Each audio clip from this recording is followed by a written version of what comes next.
Some people only need to step inside your home once, and the ripple they leave behind can quietly undo everything you've worked so hard to protect. It starts small. Your savings feel thinner without reason, your body feels heavier and more tired, your mornings don't quite lift the weight from your chest. The laughter in the kitchen becomes rarer, conversations turn sharp, and your sanctuary feels like it's holding its breath. A home in America is more than a structure with four walls. It's where your energy, your peace of mind, and your family's sense of belonging are supposed to live. But one wrong guest can disturb that balance in ways you don't see until it's too late.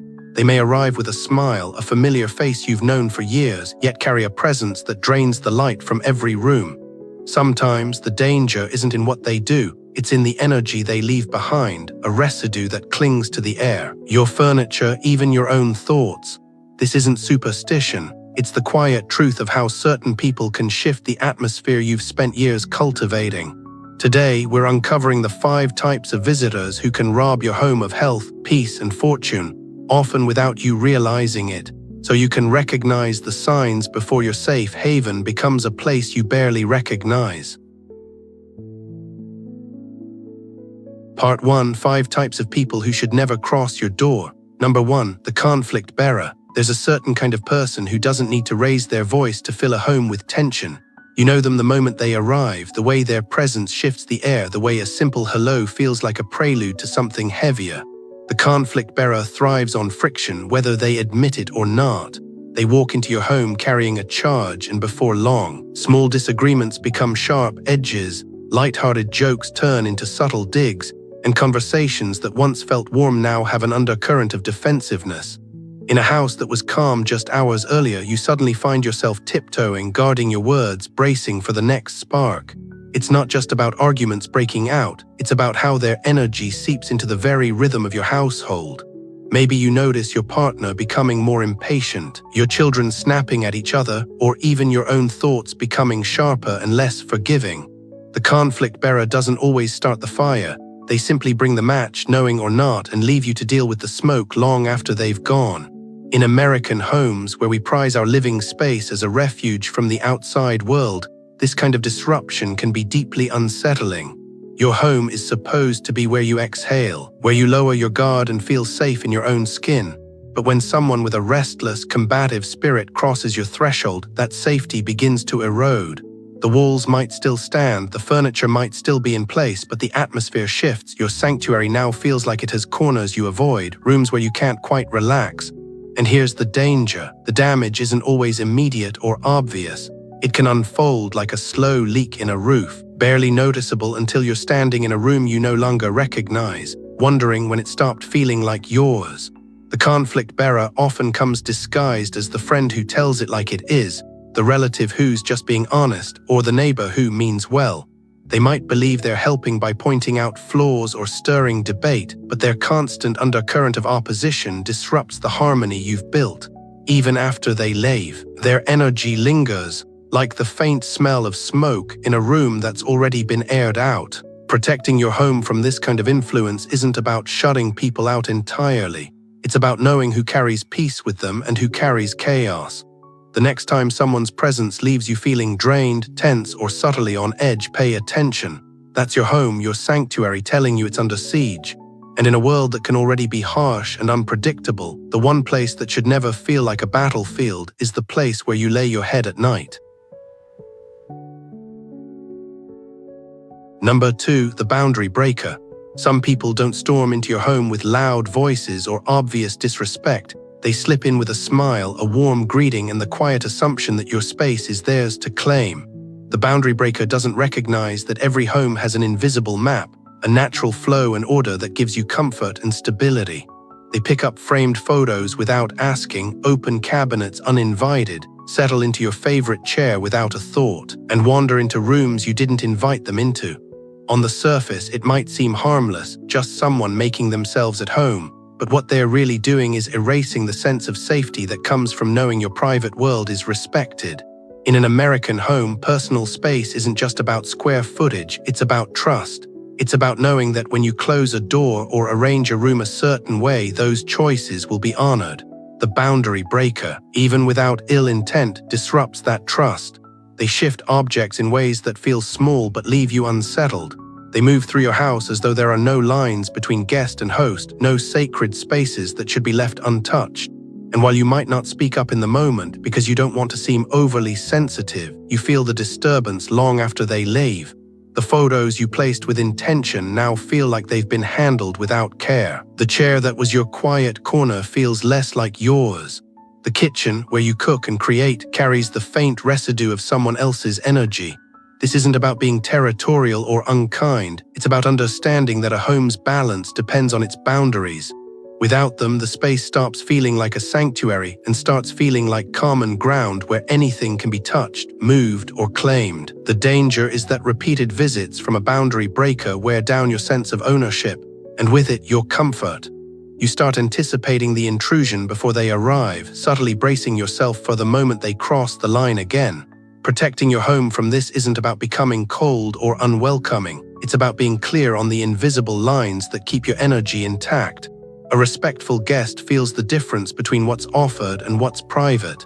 They move gently, ask before entering certain spaces, and leave things exactly as they found them. The boundary breaker doesn't notice these distinctions, and that lack of awareness can be as disruptive as intentional disrespect.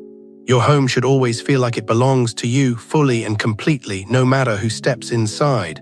When someone's presence leaves you feeling like you've lost a piece of that ownership, it's a sign the boundaries have been crossed.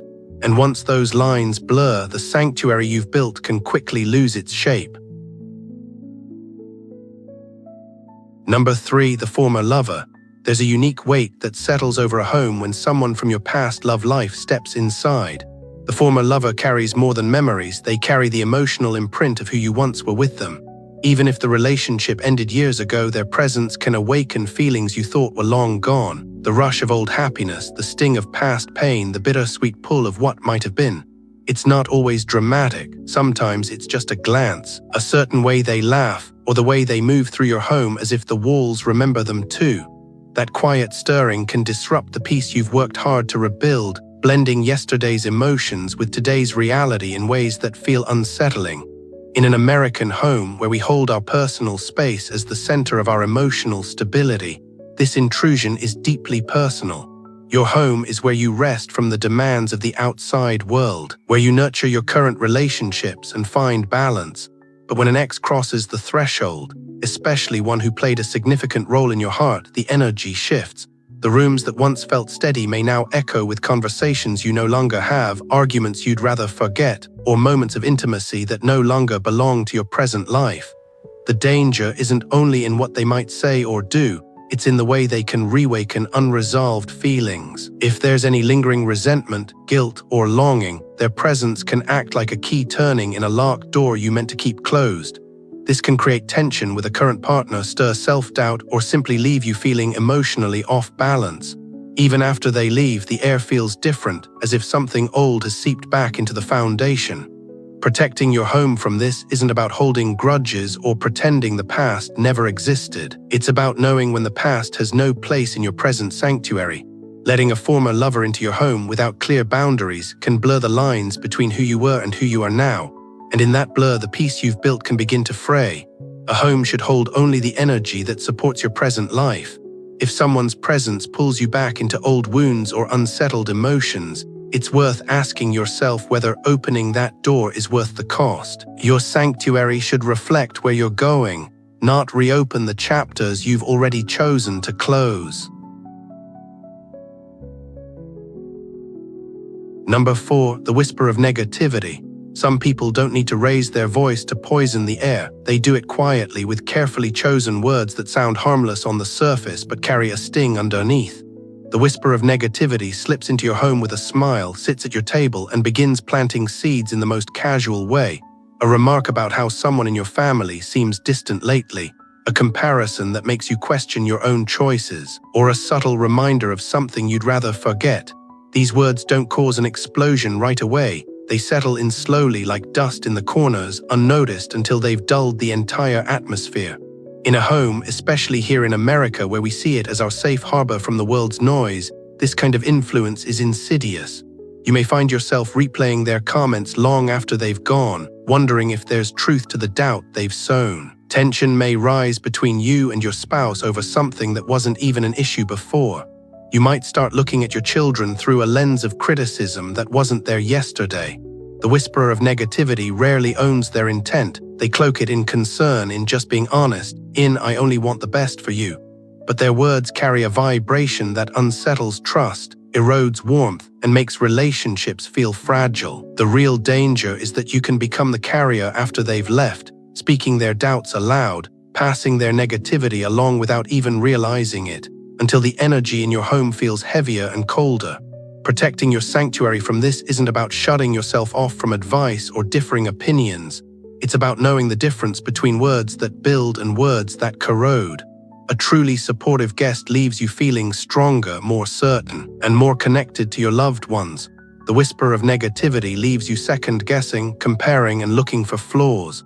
Your home should be the place where voices lift you, where every conversation adds light instead of shadow. If someone's presence leaves you carrying a heaviness you didn't have before they walked in, it's a sign their energy has no place in the space you've worked so hard to make peaceful. In a world that constantly challenges your sense of security, the last thing you need is to invite that erosion inside your own walls. Number 5. The carrier of hidden malice. Some people can stand in your living room, smile politely, and say all the right things, yet something about their presence makes the air feel heavier. The carrier of hidden malice doesn't need to speak their intentions out loud. They bring them in silently, woven into their thoughts and the way they move through your space. On the outside, they may appear charming, friendly, even generous, but underneath they carry envy, resentment, or a desire to see you falter. That hidden energy leaves an imprint in your home that you can feel even after they are gone, like the lingering smell of something burnt, faint but impossible to ignore. In an American home where we treat our living space as both a retreat and a foundation for our goals, this kind of presence is especially destructive. Your house holds the energy you use to make decisions, to connect with loved ones, to dream about what's next. When someone with malicious intentions crosses your threshold, they don't just disturb your mood in the moment, they subtly pull at the threads of your stability. You might notice that after their visits, you feel restless, uneasy, or strangely doubtful about choices you were confident in before. Sometimes you see a string of small missteps, missed opportunities, strained conversations, unnecessary expenses that seem unrelated but all began after their presence lingered in your space. The most dangerous part is that this kind of harm isn't loud or obvious. It's not a slammed door or a shouted insult. It's the quiet disruption of your flow, the blocking of opportunities, the dulling of your motivation. And because it's subtle, it can be hard to trace back to the source. Protecting your home from the carrier of hidden malice means listening to the part of you that senses discomfort even when everything looks fine. It means noticing the people who leave you feeling drained, second-guessing yourself, or carrying an edge of tension that wasn't there before. A safe home isn't just one with locked doors. It's one where the energy supports your well-being, your relationships, and your future. When someone's presence chips away at that, even quietly, they have no place crossing your threshold. The walls you live within should guard more than your belongings. They should guard your peace, your clarity, and your good fortune.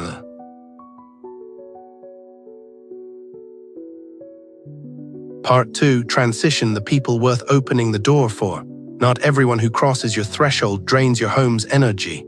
Some people bring a presence that feels like opening the windows on the first warm day of spring. Fresh air flows in, light stretches across the floor, and you feel yourself breathing easier without even trying. These are the people worth opening your door for because they don't just visit. They leave your space better than they found it. You know them instantly, not by their appearance or what they bring in their hands, but by how the room feels when they arrive. The first type is the one who carries inner peace. They're not rushing to prove a point, not scanning the room for flaws. They move with a quiet steadiness that softens sharp edges in the air. When they sit in your kitchen, conversations flow without tension. When they stand in your living room, it's as though they anchor the space, reminding you that not all energy is chaotic. Their calm doesn't come from avoiding life's challenges. It comes from having faced them and learned how to remain steady anyway. When they leave, the calm lingers like a candle whose scent stays long after the flame has gone out. Then there are the people who live with gratitude and a truly positive spirit.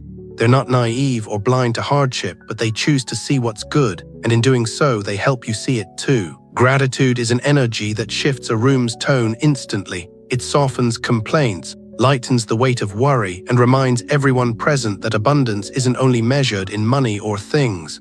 When someone like this enters your home, they notice the details you've put care into. They thank you for your time and space, and they lift the atmosphere simply by focusing on what's right instead of what's wrong. Long after they are gone, you might find yourself recalling something they said that reframed a problem or gave you hope.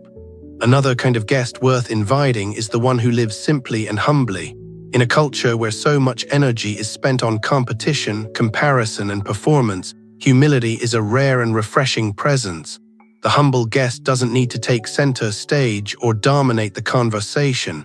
They're comfortable letting moments breathe. They bring a sense of ease that lets you drop any pressure to impress. They may not talk much, but when they do, their words are genuine, free from pretense or agenda. Having them in your home feels like sitting beside a calm river. You don't have to do anything to feel restored. The peace is in the presence itself.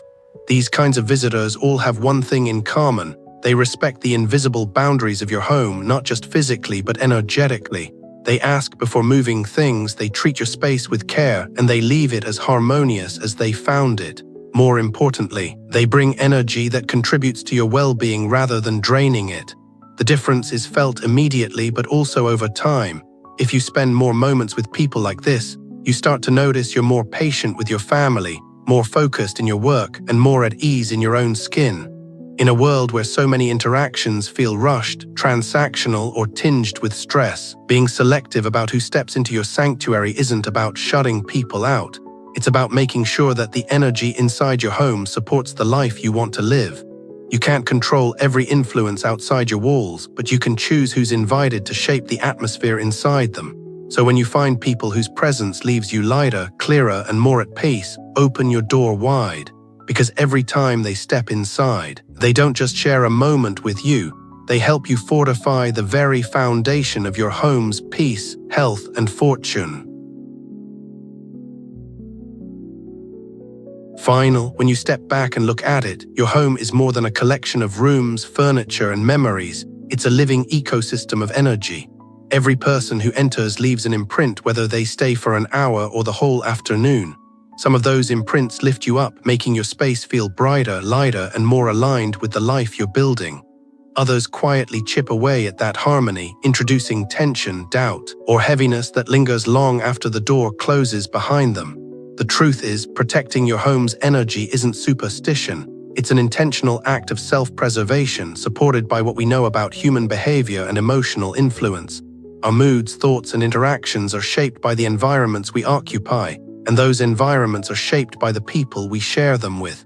If you fill your home with individuals who carry peace, gratitude, and humility, their presence reinforces a stable, healthy emotional climate. But when you repeatedly allow conflict, carelessness, unresolved pasts, negativity, or hidden malice into your sanctuary, you're essentially giving permission for those energies to shape your daily life. The patterns they set in motion can influence everything from how you treat your loved ones to the decisions you make about your future. That's why awareness is your first line of defense. It's about noticing not just how someone behaves while they're in your home, but how you feel after they've left. Do you feel lighter or heavier, clearer or more doubtful, energized or drained? Those answers tell you more than words ever could. In the end, your home should be the one place where your body, mind, and spirit can truly reset. Every person you invite in is adding to or taking from that reservoir. Choose carefully, because the atmosphere you protect today will become the foundation of your health, peace, and fortune tomorrow. And that foundation, once guarded and strengthened, has the power to support you through anything the outside world brings to your door.